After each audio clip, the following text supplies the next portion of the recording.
Welcome to Awakening Souls, a spiritual podcast for the mystics, magical thinkers, sensitives, and spiritual seekers.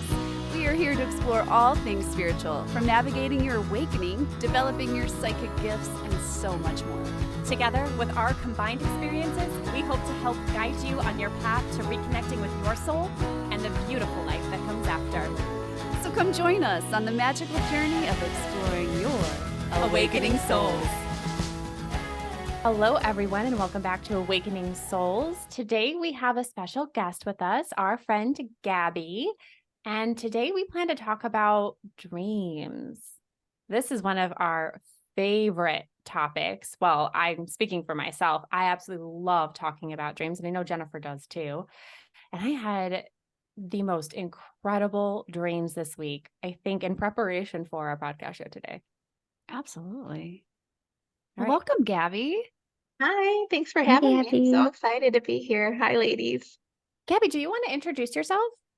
Sure. Okay. So I'm Gaby Bray, and I volunteer at the sanctuary once a month. You guys opened your amazing little shop in my home, well, not my hometown, but where I live now.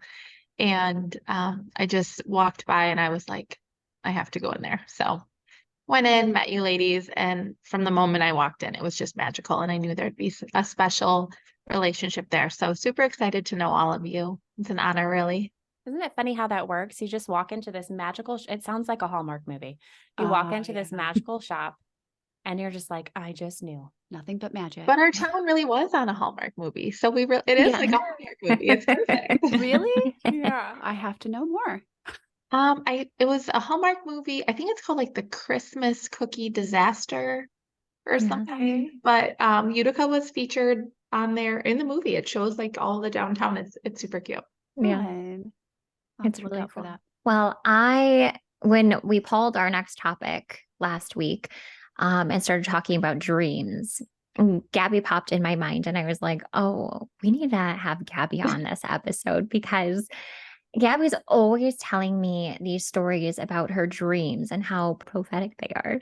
I just find your dream world so fascinating. So I knew you would be the perfect person to join us today.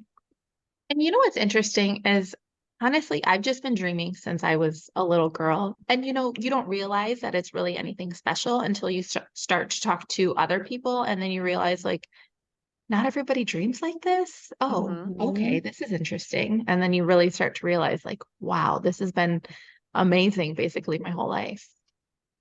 So like, I'm really thankful, though, for my dreams because I've just had such beautiful ones and ones that have also really, like you said, been prophetic and helped me out of certain situations. So, Wow. Yeah, I can't wait to dig more into that. And I excited know, to Jennifer, share. you have a great dream life as well. So. Oh, yeah, I do. And now Candace does too. That was the weirdest thing. It was like, I used to dream a lot like Gaby did when I was a kid up through my teen years. It was prophetic, and it was magical. And it was very healing. And then there was a huge chunk of time where dreams were just like random and kind of weird, and just I wasn't seeing the symbolism in them anymore or the magic in them. And the moment we picked this topic, it was like everything, those weird synchronicities that happen. It was like I found a book over here and there was a show over here that I watched. And then suddenly my dreams, even napping dreams, became so vivid and healing is probably the best word to describe them. Is just they were all very healing. Well, what's the difference between like your healing dreams and like what would be a processing dream? Which is also healing, but I think it's different than what you're saying. I mean, from my perspective, at least, I can speak from my own experience. I know when I'm processing, my dreams there's just a different feeling to them. I don't think I can put it into words. Yeah. There's just a different feeling. Yeah. And when I'm having a healing dream, it feels very deep, like it touched my soul or touched a part of my history or my childhood in a way that makes me feel like I've just done some really deep work and healed some really deep wounds through that. Do you remember what you're doing in the dreams at all? Yes. Yeah. Yeah. I usually remember my dreams. I don't. For some reason, I just wasn't dreaming this week, and it was really frustrated. So I found something, I was scrolling through TikTok, and there was this one lady who was talking about how to clear out your third eye. And there was a process, and I did it. And that night I dreamt and have been dreaming every night since. So it really worked. If you're not That's cool. dreaming, try clearing out your third eye chakra. Was it a breathing exercise or a meditation? It was okay. So I filled the bathtub with water. I laid in it. I turned on some solfeggio. I can't even pronounce it. I'm sorry. Oh, that's a Solfeggio. hard word. Yeah, the frequency for third eye. And I hummed along with the frequency.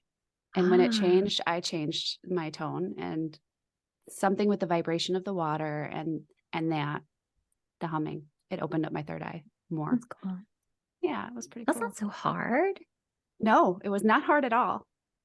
Well, you mentioned nonsense dreams, and typically I have stress dreams, and it's funny because I told I told my husband, I was like, I just don't think it's fair. I don't think it's fair that Earth is so stressful. And then I go to sleep hoping to dream these beautiful dreams, and then I have more stress in my dreams. I'm like, it's just not fair. And so I actually didn't have a lot of dreams this past week, but I did have one, and it was a nonsense dream that makes me laugh, and I'm really thankful for it. And I could not Yeah. figure it out until the other night, because I was in a mall with a horse, which was my horse. I don't have a horse in like my current life, but I had my horse. We were in the mall. The mall was super packed and bustling. And my horse had salad bowls for feet. So I was in the mall looking for real feet so that I could give them to my horse. And I could not figure out what the meaning of this dream was because it was so vivid. I was like, it must mean something. And then I realized my husband and I were watching a Hallmark movie, and we've been joking all season that like every Hallmark movie is the same, like, premise. And there's always like a businessman, and the businessman is always like evil. And so we've been joking. We'll say like silly things like, oh, like that man has briefcases for arms, or like that man has staplers for feet. And so that's been our like running joke every time we think that there's an evil person in the Hallmark movie, where we'll be like, they have contracts for hands. So I think that's why I thought the horse Probably. had salad bowls for feet. Was he a health conscious businessman? So that was my only dream that I remembered, and I'm truly grateful for it because it was hilarious. A good dream. Yeah. Well, Rose, you said you're actually not a super active dreamer, right? Oh, I dream every night, and I do remember a big part of my dreams, but most of them tend to be processing or stress dreams. Nah, I get a cool one every once in a while, but this week, every single dream I had, the theme was me not being ready for something.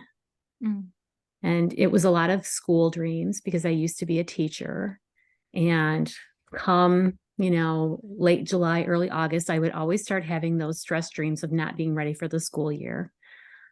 So I think that's just my go-to dream. So like last night's dream was a dream about me teaching and not being ready to teach, not having lessons, not having materials, and things going crazy wild in my classroom. So that's been my dreams this week. And I did ask for some fun ones, and they did not deliver. So, Yeah. That's which is tough. okay. Maybe try that third eye clearing exercise. Maybe. Yeah. Well, stress dreams are important too. They are. Yeah. They really are.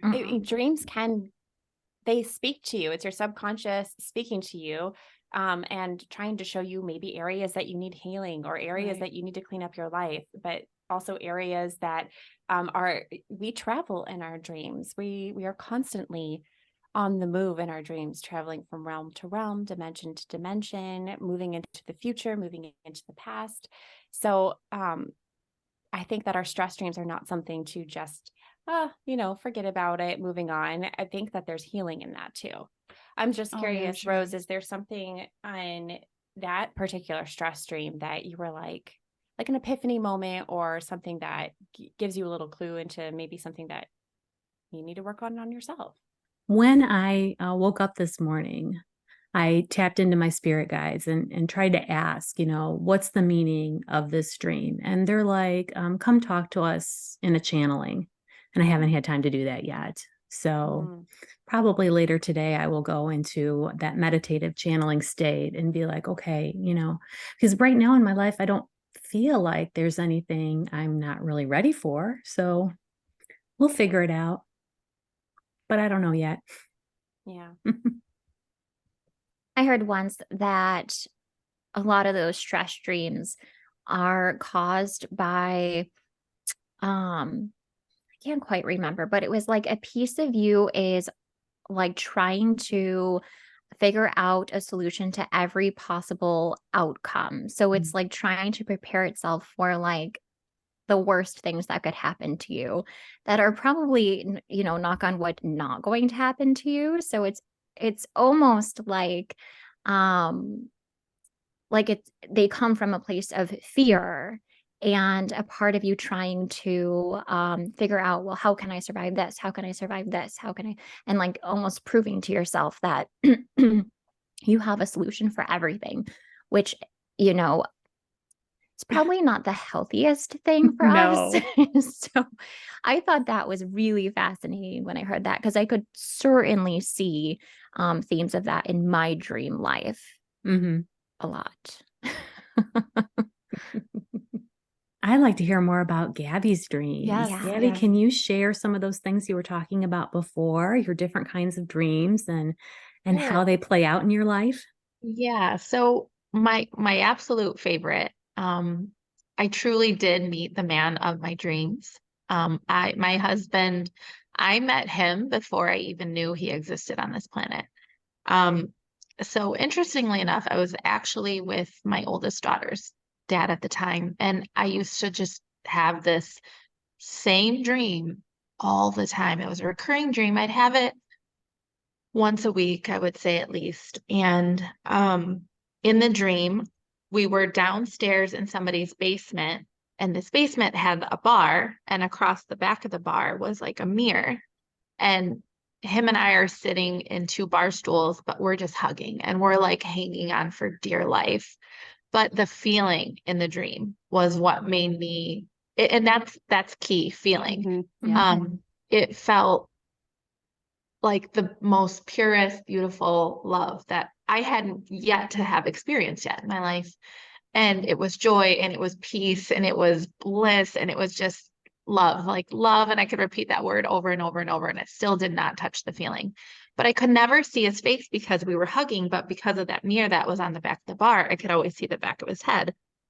Now, my husband went gray very prematurely, like in his early 20s. So in the mirror, I could always see lots of salt and pepper, but there was a white spot on the back of his head.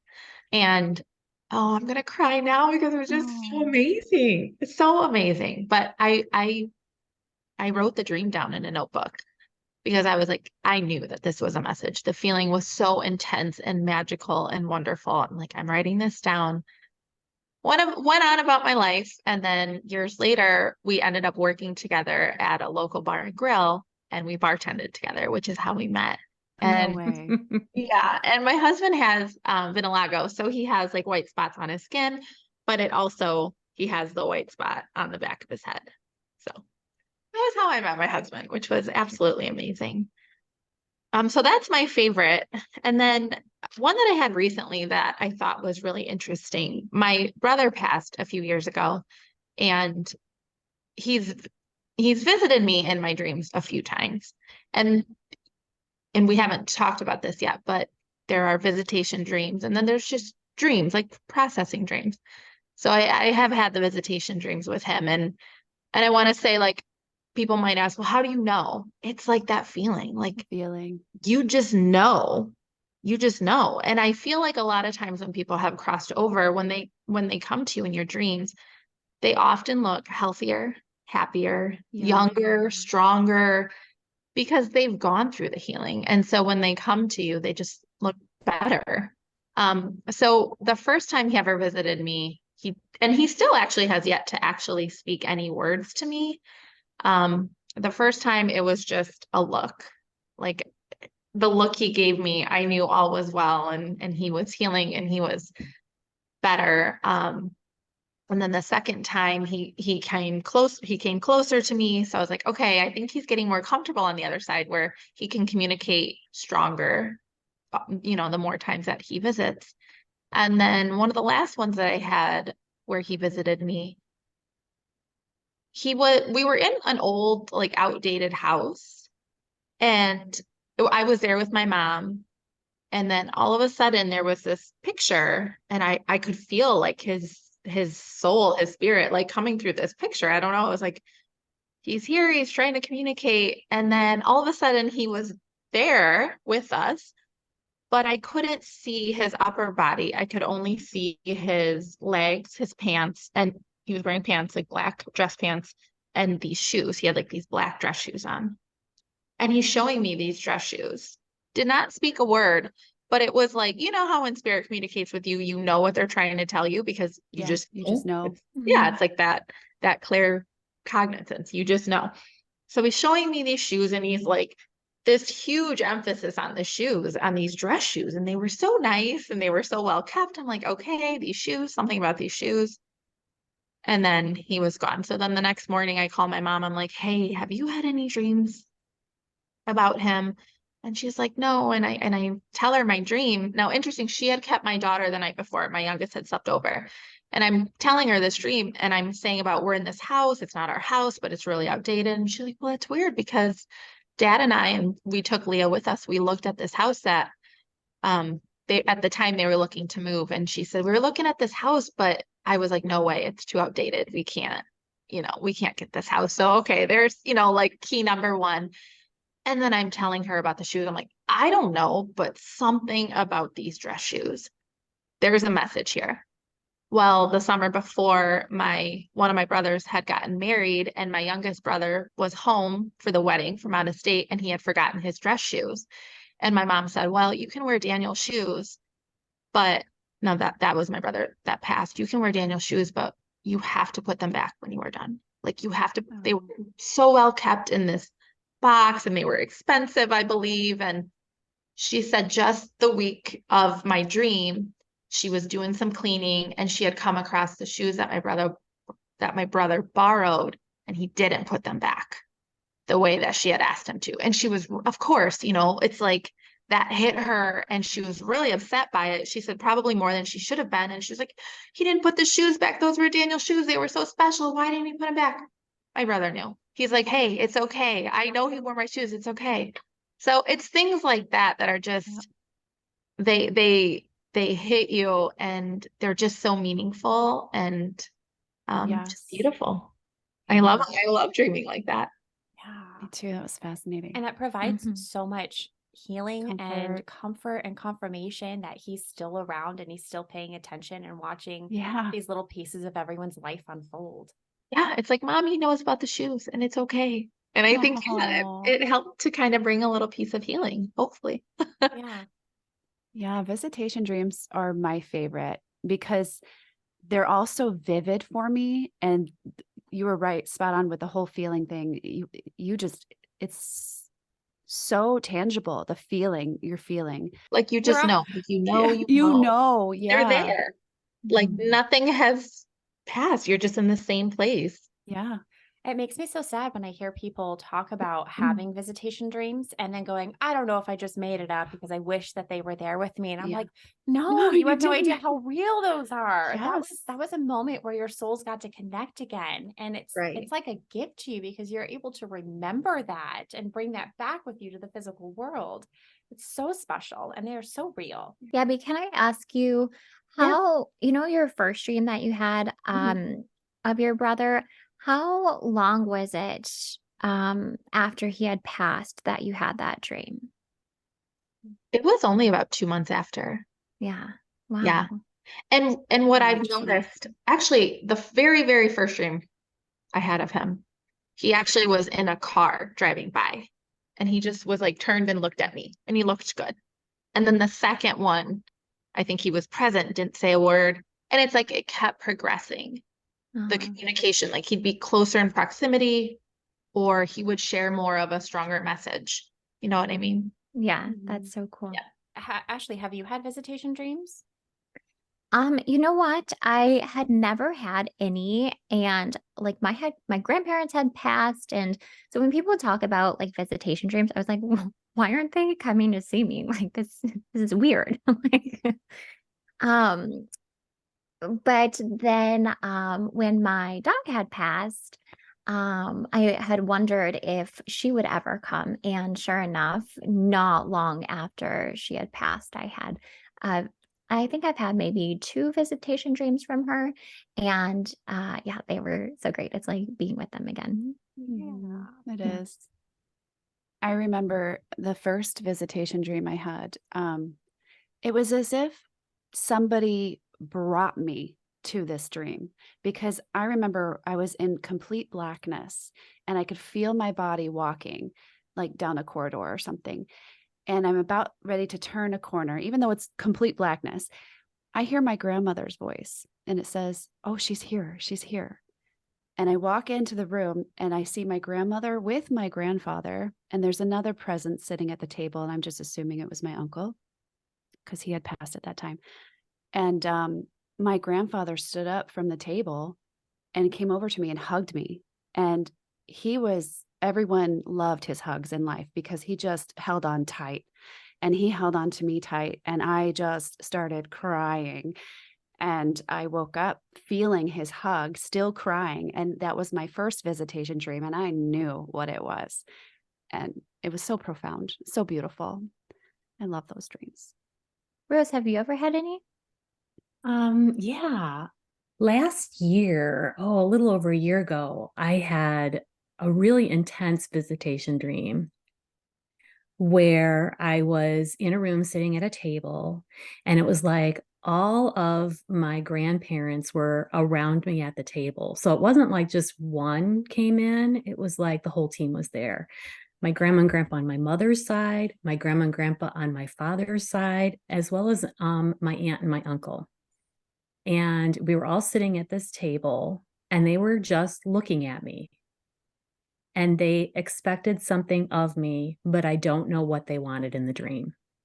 And I mean, like you said, it's all about the feelings. Like I could feel their love for me, their support, the pride that they had in the work I'm doing to carry on our family ancestry. I mean, they're just, full of love. And it was also like a waiting to see what I would do. It was like they knew something was coming and they were just, they needed me to do something and they were waiting to see if I was going to follow through or not. And I woke up the next morning, I'm like, wow, that was intense. Cause I'll get like 1 or 2 of them every once in a great while, but not very often. But for everybody all together, that was really unusual.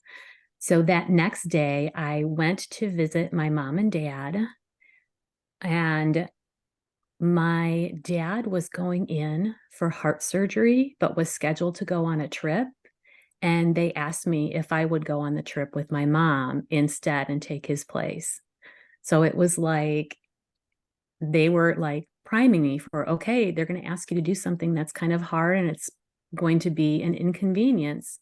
Are you going to step up and do it or are you going to not? And so since I had that dream, I knew, okay, I guess I'm going on the trip.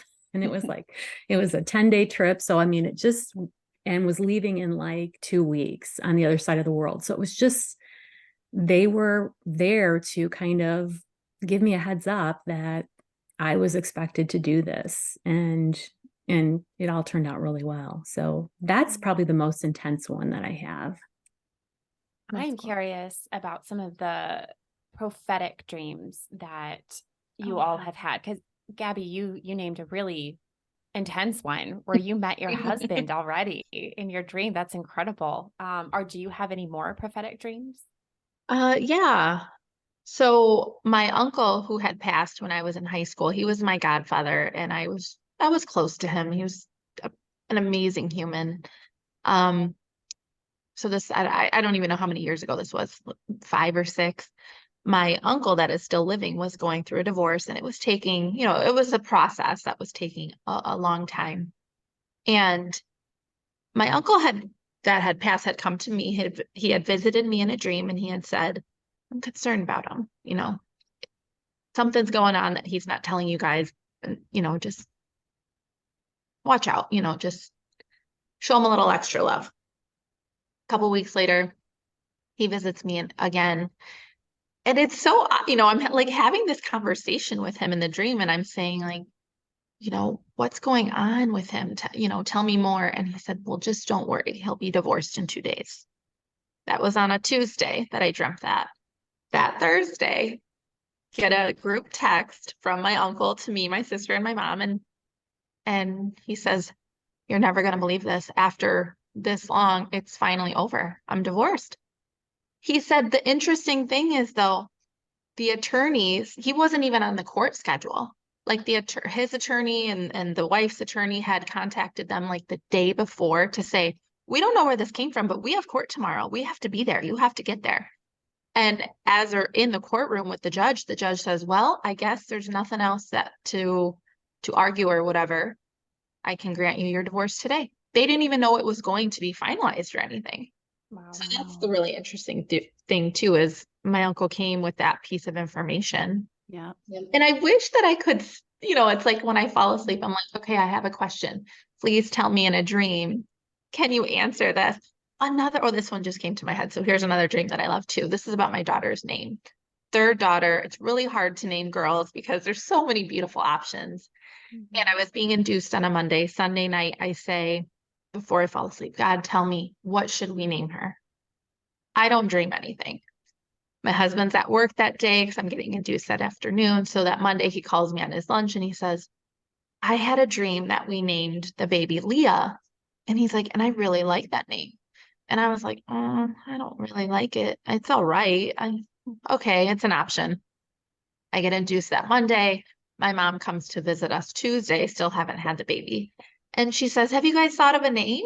Like, no, we haven't. This is so hard. And she says, well, I had a dream that I asked you guys what you were naming the baby and you wouldn't tell me, but I saw it written down in a check register, and it was written 2 ways, Lia, Leah. Yeah. So Wow. of course her name is Leah, Lia. And I just say, I did not name her. God named her. I mean, I asked for the dream, and then 2 people had the dream about it. So, That's great. and I wish, like it's not that I want to have control, but I want it to be more like, okay, here's my question. I'm going to go to sleep. You're going to give me the answer. For me, it doesn't work that way. I don't want to say that it's random, but yeah, it just it happens when I need it to happen. Yeah. Do you think that was perhaps a lesson of trust and to surrender in that moment, trusting that, your baby would be taken care of, trusting that you don't have to have everything under control, that you've got support and family?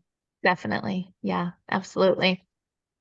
I wonder too if maybe like you were very preoccupied with having a baby. Yeah, you were going to be having the baby, so and having a toddler and a grade schooler, I'm sure. Yeah. So people who,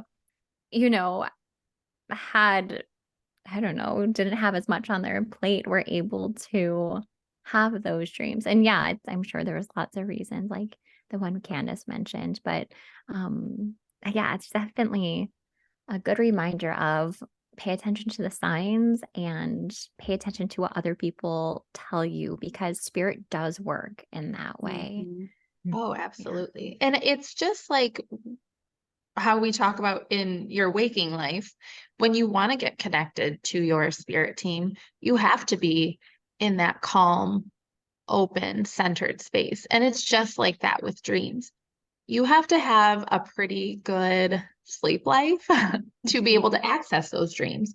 So good sleep hygiene, my sleep, I was an insomniac for 7 years, unfortunately.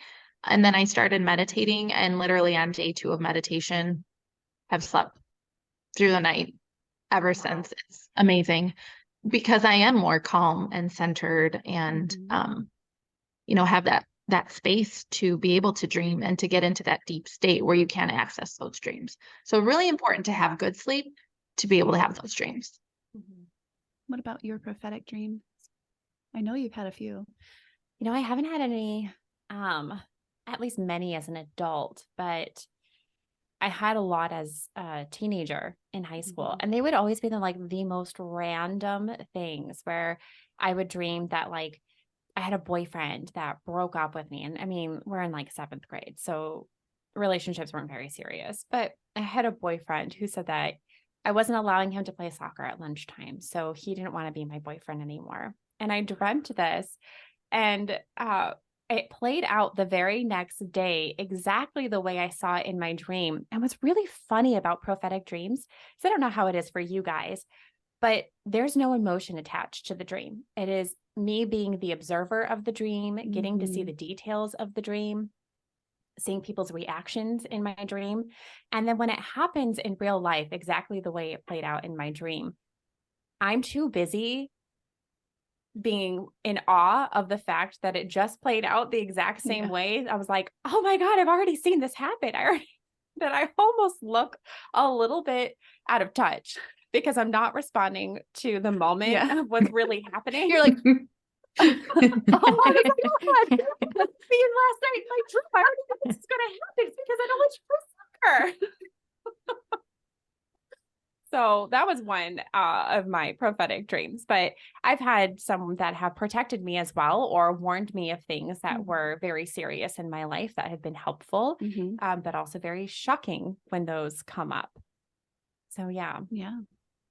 I feel like I have had prophetic dreams, but I cannot think of any exact instances. I feel like it's almost like deja vu moments where it's so small and I'm like, oh yeah, I remember that from my dream last night. But it's nothing like you're saying where someone broke up with you, or it's you know what I mean? It's it's so small and so detailed that it just kind of goes in one side and out the other, and I don't think about it ever again.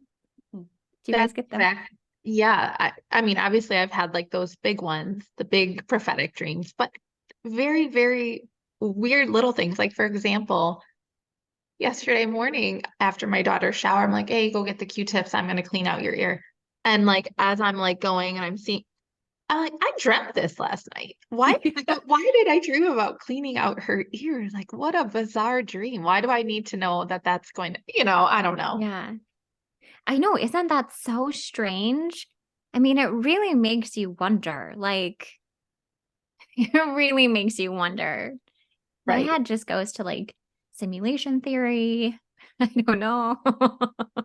I've heard a lot of other spiritual people talk about that. And I think I've talked about it before on the podcast, but when we're sleeping, our spirits or souls are traveling and leaving our bodies, and they're exploring, and we can go into different timelines or different dimensions, and we can see what happens in the future.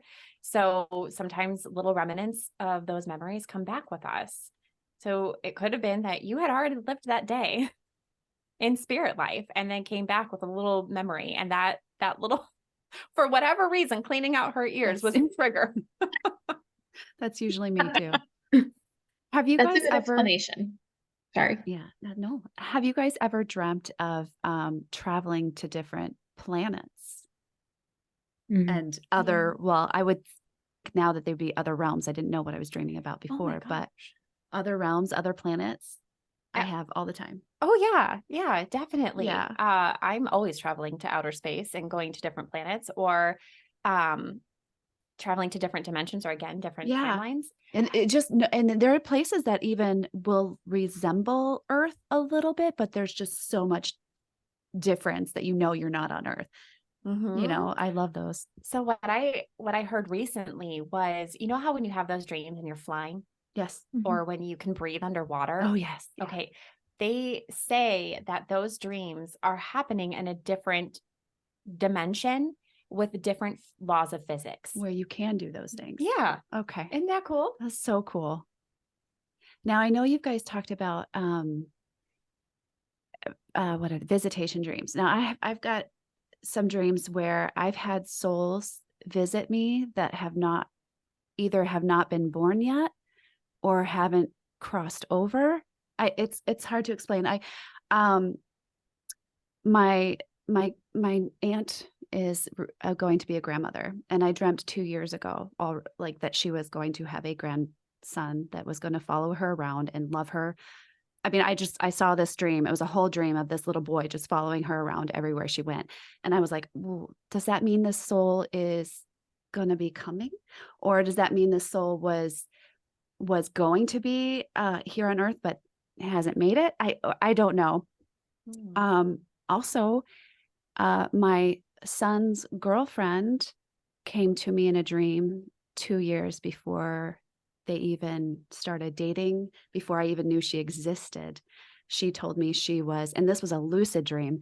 She told me she was my son's fiance from another time, and she was sent to take me out of my dream because I wasn't supposed to be there.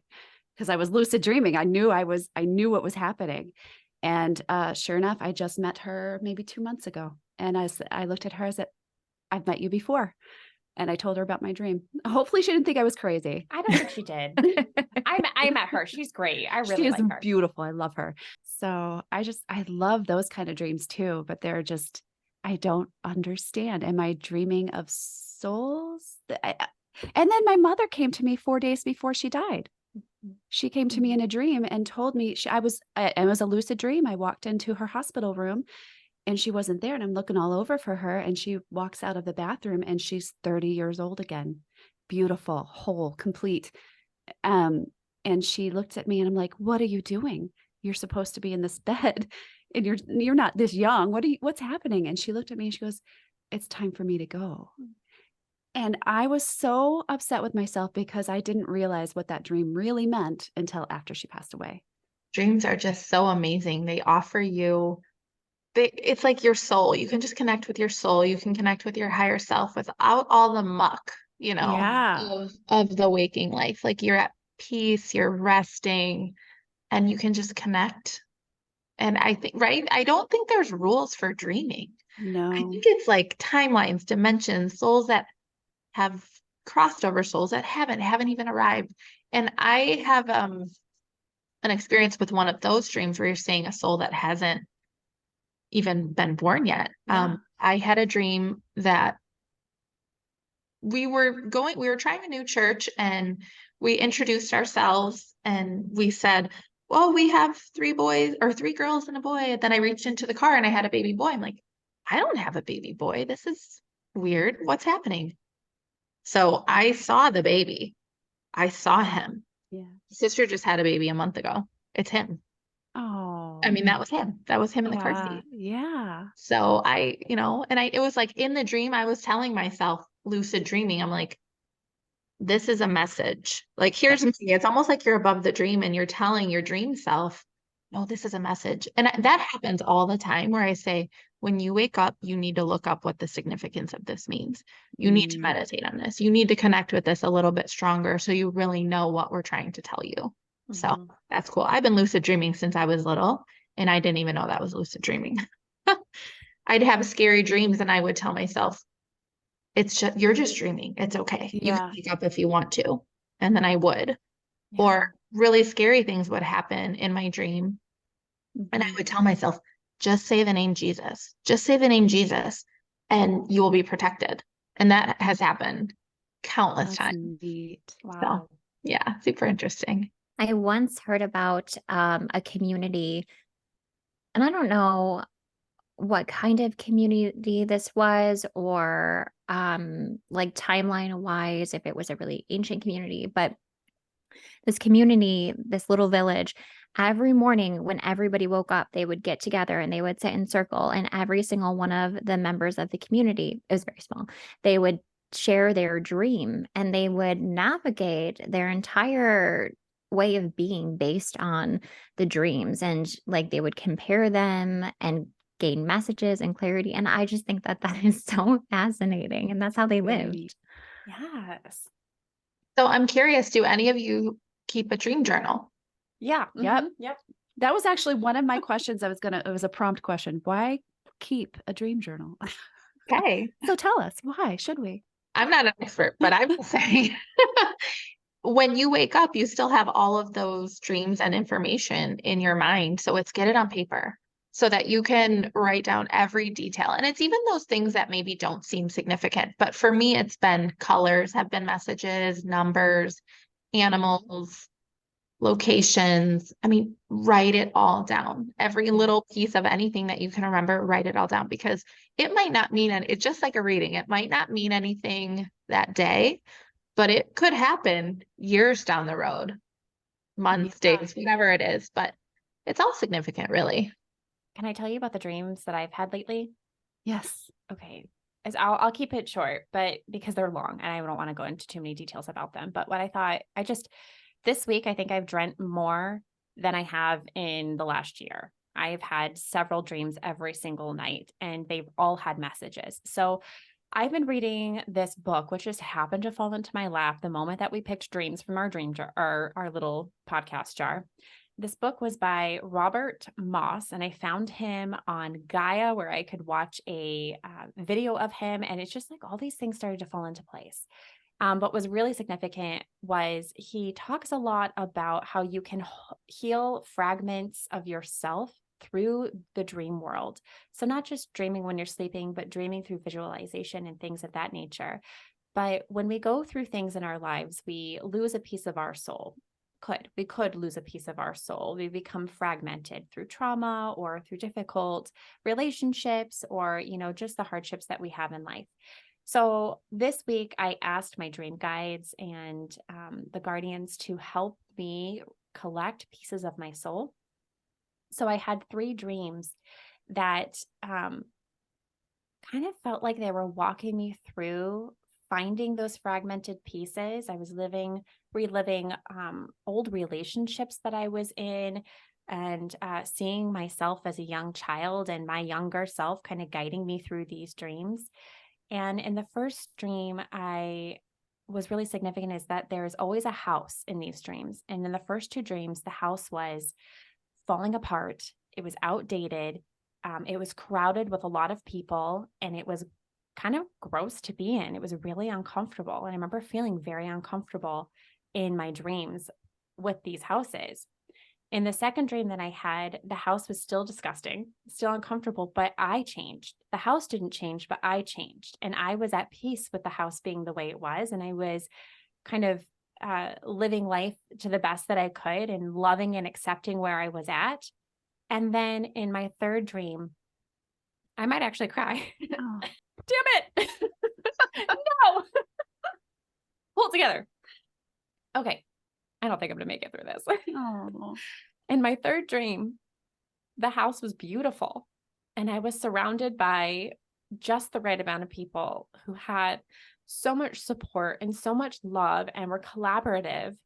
And I looked around in this house and I went, finally, a home that isn't falling apart, a home that is beautiful and clean and full of the most wonderful people. And I kept seeing angel numbers in that dream of 333 and 222. And I woke up and I was like, okay, I need to know what the significance of a home is in a dream. And what I found is that it was significant of where I was at in my life. So I watched myself through these series of dreams over the week, kind of play out everything that I've been through in this symbolic way, and how much I've healed, and how I'm finally in this beautiful space, aligned and with some of the most incredible people. And it was just an amazing dream that made me feel like I finally did it. Like all I could hear was, hey, look, I made it. By Panic at the Disco. I was like, I finally did it. I finally made it someplace. I finally feel healed and I feel good in my life. And that's all I've ever wanted. So Beautiful. yeah, those dreams are really important to me. Yeah. So glad for you. Thank you.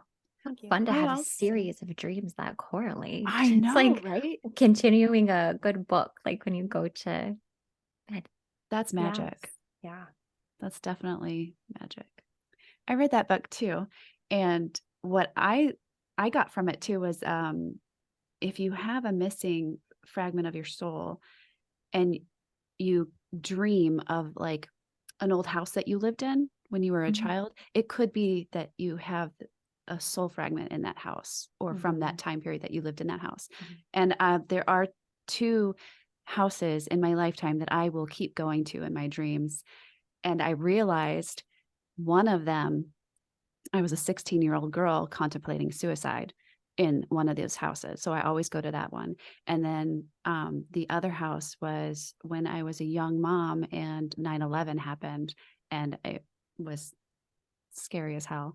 So Mhm. I definitely feel like I've lost some fragments of soul in those homes. Have you guys dreamt of homes you've lived in the past and can Really? maybe relate to that at all? Yeah, thank you. Yeah, I love that idea because I've always wondered, why do I always dream of this exact house or this exact room? Or I'll have reoccurring dreams of places or people that I don't know in this life. And I feel like I must know them somehow. So that's really interesting. Mhm. And I guess it works with people you've been around too.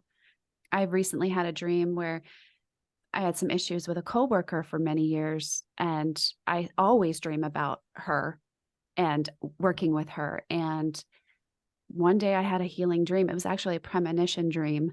I saw us hugging. Um, and it actually happened 3 or 4 days later. And we never see each other, but there was a death in the community and it brought us together. And we hugged, played it out just like in my dream did. And it was very healing.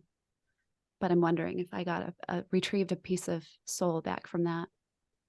My opinion? Yes. Yes. Yeah, I think so too. 100% you did. Yeah. Maybe you mentioned this, but like you were mentioning how you have a soul left in, a house from when you're 16. How do you retrieve that? Yeah, I don't really know. I don't think I've gotten that far in the book yet. Okay. Through conscious healing, like in your waking state, I mean. Oh, yeah, yeah. you can Okay. do both. Meditation, you could do that. Yeah, in Robert Moss's book, he talks a lot about other ways that you can re-enter a dream and retrieve that piece of yourself. Cool. He practices a lot of shamanic stuff, a lot of shamanic journeying. So you can have a shaman go in and do a journey and retrieve that piece for you. I found in my dreams that just by asking my guides to help me retrieve those pieces of myself, that I was able to do that for myself. I don't know that that's always the case depending on the situation. So Jennifer, you go into another dream and asking your guides to help you retrieve that piece and to find healing, or Yeah. you can go through it through a meditation or some kind of visualization on your own, or have someone walk you through that. Yeah, that's very good. Yeah, I actually did it because I also remembered I was having dreams about being in the hospital, and it was very traumatic when my mother passed away in the hospital. And so I put myself into this meditation and just kind of redid it, the situation. I did it in a way where things worked out better. I was comforted, and where I wasn't comforted before.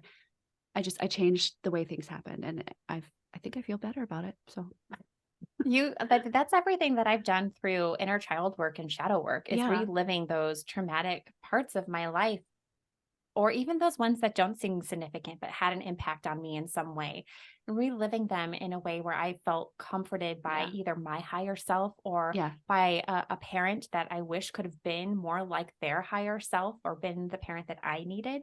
And I've saved this all the time, but your brain really doesn't know the difference between what is happening in physical reality and what is a dream. So when you walk yourself through those visualizations or have someone walk you through those, you are receiving real healing in real time.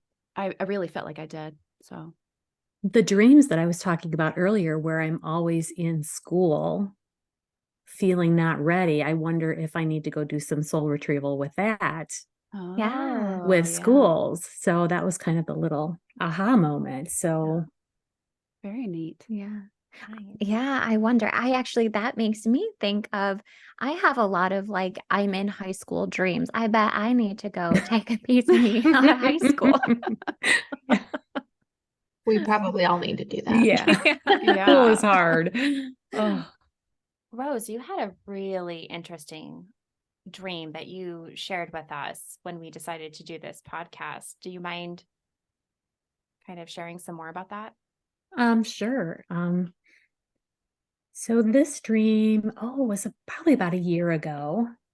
And I was in a bedroom, and it wasn't any bedroom that I recognized. It had a very Victorian kind of feel. And in the bedroom, there was this giant oval full-length mirror. And I was in the bedroom just waiting for something to happen, and I didn't know what. And first, a woman came in, and she kind of felt like an assistant or somebody's secretary. And she's like, he's almost here. Get ready. I'm like, okay. And I had no idea who was coming. And then she said, you can't really look at him face on. You have to look at him in the mirror. That's the only way you can see him is through the mirror, because that's the safest way for you to see him. And I'm like, well, all right. So I went and I stood in front of the mirror, and I didn't see myself, but what I saw was this man that came through, and he looked kind of rough around the edges. He had really dark hair. He had a beard, sort of not very well kept. Like, he wasn't clean. His clothes weren't clean. He kind of looked like a little bit of a mess, but he had big, strong, and big power to him. And so he looked at me and he goes, okay, you have a choice to make. And I'm like, all right. He goes, I am the servant of death. That's what he called himself, the servant of death. And I'm like, okay. And he said, we want to know if you're interested in taking your next exit point or not.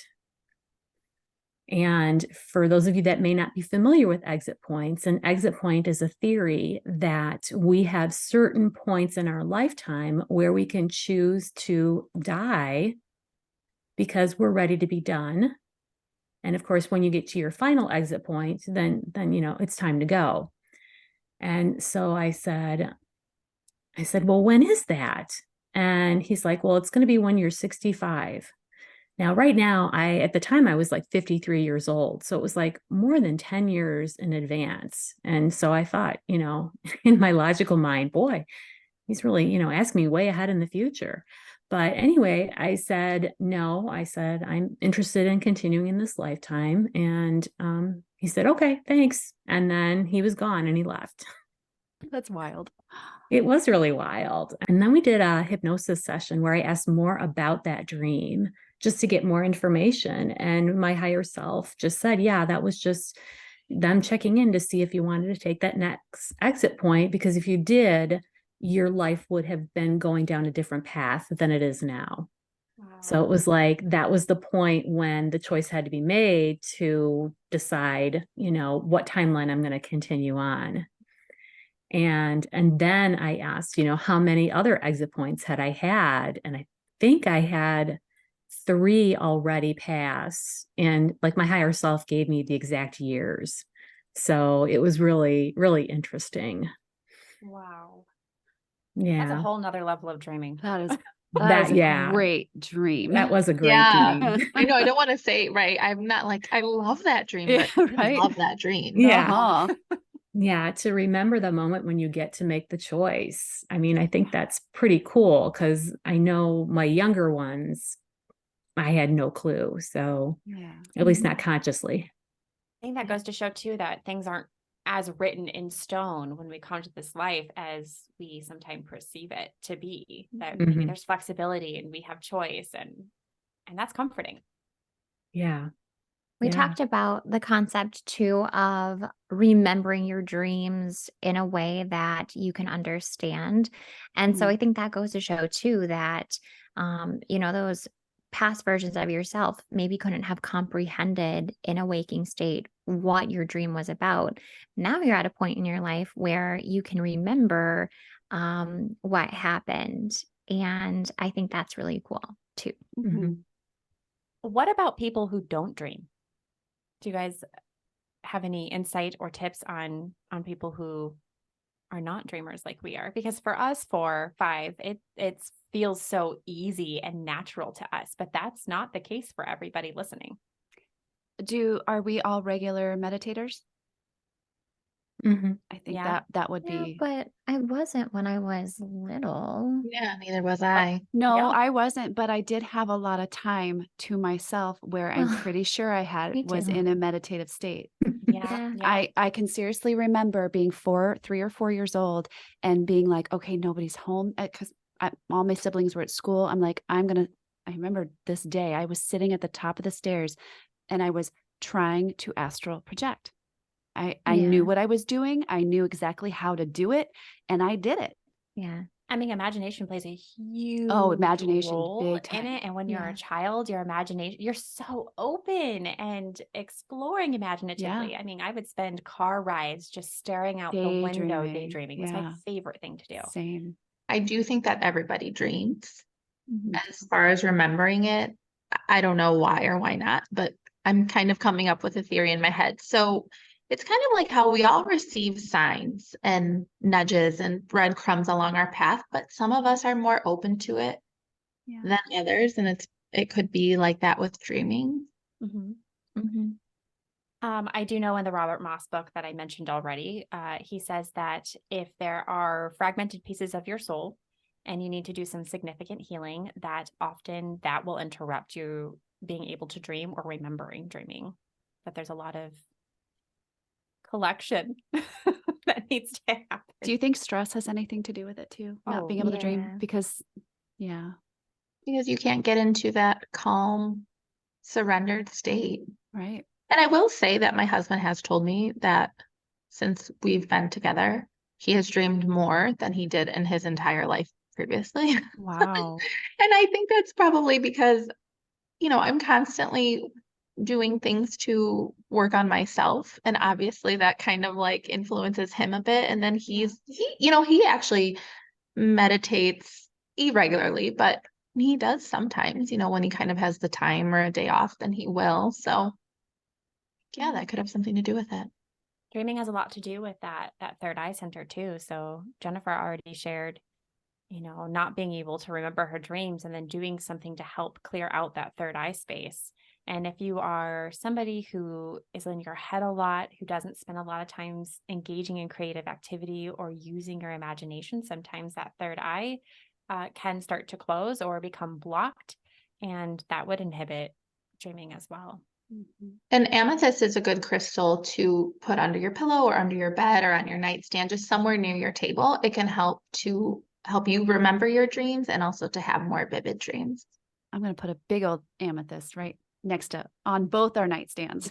Yeah, I do have one on my nightstand. Well, thank you everyone so much for coming today and listening to this fun and magical episode about dreams. Gaby, thank you so much for joining us and sharing all of your interesting dreams and all of your insight. We appreciate you so much. Thanks for having me. Yeah, of course. We will be back here next week on Awakening Souls podcast. Bye. Bye. Bye.